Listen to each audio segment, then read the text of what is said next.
Hey there, STEM enthusiasts! Welcome back to Kameron's Lab, Dive In, the go-to podcast for STEM students, crafted with passion by one of your own. I'm Kameron, your enthusiastic and ever-curious host. Buckle up for today's insightful episode. Ready to dive in? Last week, Thursday, November 2nd, was a crazy day for me.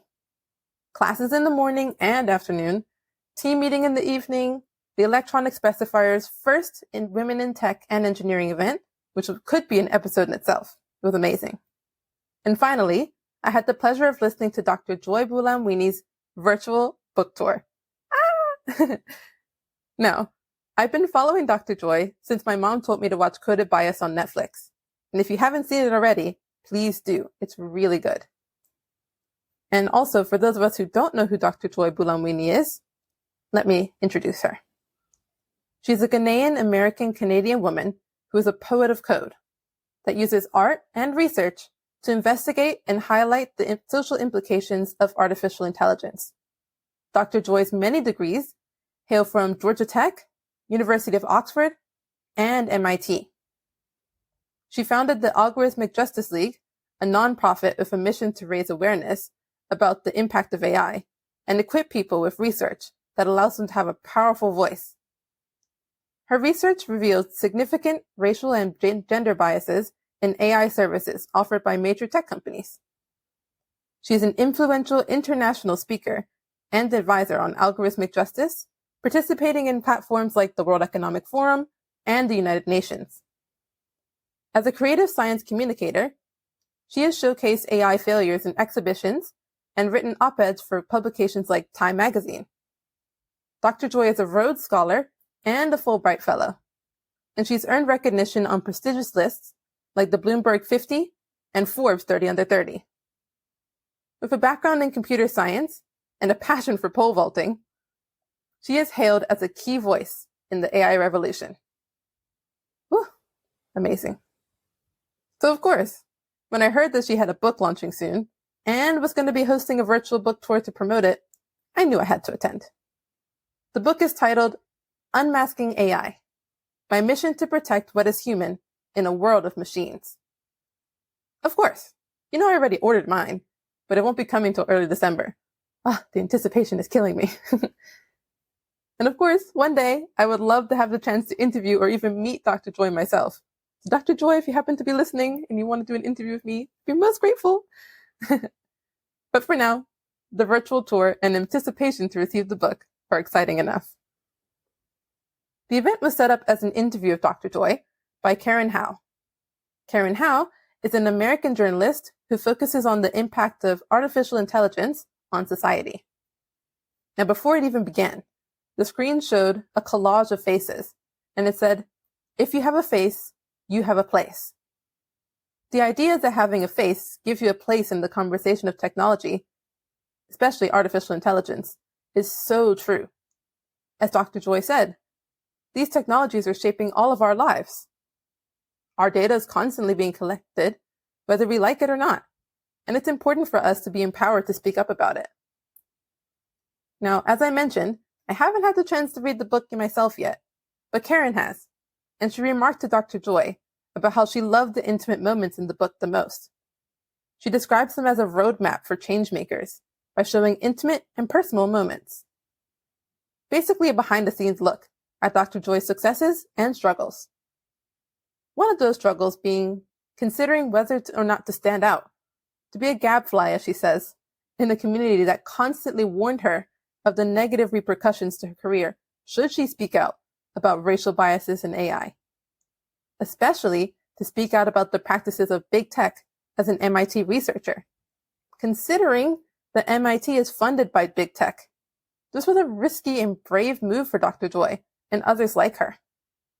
Transparently, Dr. Joy does say that it was true and her career has been impacted, but from what I can see, she's doing pretty great. As a Black woman myself, and I'm sure many of us can relate, I really appreciate her for being so vulnerable about what most of us struggle with. This being having to think about how certain decisions or what we say will impact our future career. In fact, that's the journey of all women, but especially women of color. Dr. Joy speaks about her experience as a Black woman in spaces like MIT, Oxford as a Rhodes Scholar, and more. This idea of privilege versus oppression, being an outsider within, which meant that Dr. Joy began to realize that her inclusion was often the exception. What I admire about listening to her describe her numerous negative experiences, such as being denied entry at the European Commission, despite being invited, is that she didn't wallow in it. No, she didn't think, oh well, it's always been this way, and let's just accept it. She thought of ways to invite people into the conversation, as her mentors, such as Megan Smith, once did for her. That is so inspirational, and not many people would be keen to give back and make a change after facing such adversity. The white mask is probably one of Dr. Joy's most famous parts of her research. While studying at MIT, she noticed that her facial recognition algorithm would not recognize her face without wearing a white, full-face mask. She thought it was the lighting, she changed so many things, but no, it just needed the right skin color. That study led to the gender shades methodology, which has been used by many companies, but most notably, Bloomberg, for their Stable Diffusion. It's a text-to-image generative AI model. They use different skin tones and average faces to evaluate the model and try prompts such as high and low-paying jobs. Unsurprisingly, lighter-skinned males were shown for the higher-paying roles, while men with darker skin colors were correlated with lower-paying jobs and criminal stereotypes. Dr. Joy and scholars like Dr. Sophia Nobles and Dr. Latanya Sweetie led the foundation for such innovative interrogations to be brought to the light of all these AI systems. The Unmasking AI book also goes into how change is made. In Dr. Joy's case, she went from her research on gender shades methodology with the white mask to informing President Biden on what his next moves would be with AI. Wow, like how do you go from researching to the presidential roundtable? I can't wait to read all about it. As I said, as a student especially, it can be hard to see how you go from researching in a classroom to later in a position of authority and knowledge on a subject. I'm in awe of Dr. Joy for being so transparent in her book. And as I said, I can't wait to read it. So before I close out, I wanted to talk about one of the things that stood out to me, which was when Dr. Joy spoke about how her health has been impacted in all of this. To quote her, she said her body said no. I think that's one of the things that we tend to forget. As we're making these boss moves, we need to look out for ourselves. Not only physical health, by doing things like sleeping and eating well, but also our mental health. And one of the ways that Dr. Joy mentions taking care of herself is knowing when it's too much and that it's time to say no. She talked about recently having to cancel on TED AI because she learned to listen to the warning signs from her body. And I appreciate her for being so transparent about it. I think more students need to hear about that as well. Now, I'd like to sum up my review with some of the lessons and insights that I gained from Dr. Joy in this virtual book chat. The first one is, there's no such thing as being over-prepared. Being a young woman in tech means that your opportunities are not just for you.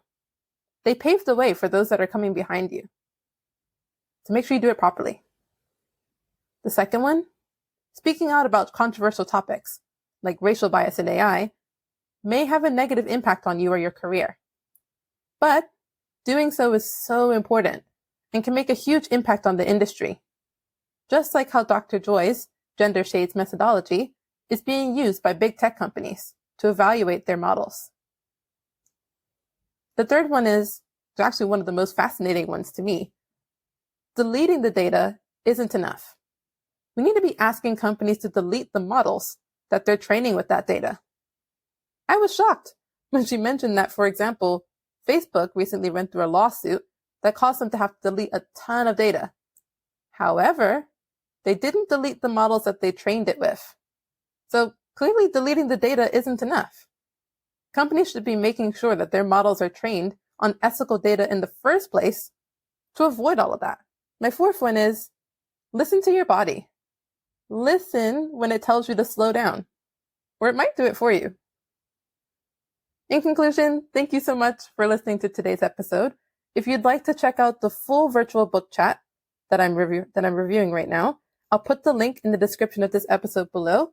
So definitely make sure that you check it out and also get your copy of Unmasking AI today. I checked on Amazon earlier and I think that the next ones probably won't come till January. So get your orders in now is what I'm trying to say, especially if you live in the UK. Hi again, awesome listener. That wraps up another deep dive of Kameron's Lab Dive In. Before you dive back into your day, see what I did there? Take a second to hit that subscribe button so you never miss an episode. Want a behind the scenes look?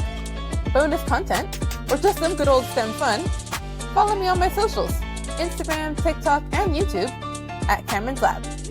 And remember, every episode is a new adventure, and we've got some thrilling dives lined up for you. Don't miss out! Until next time, stay curious and keep exploring.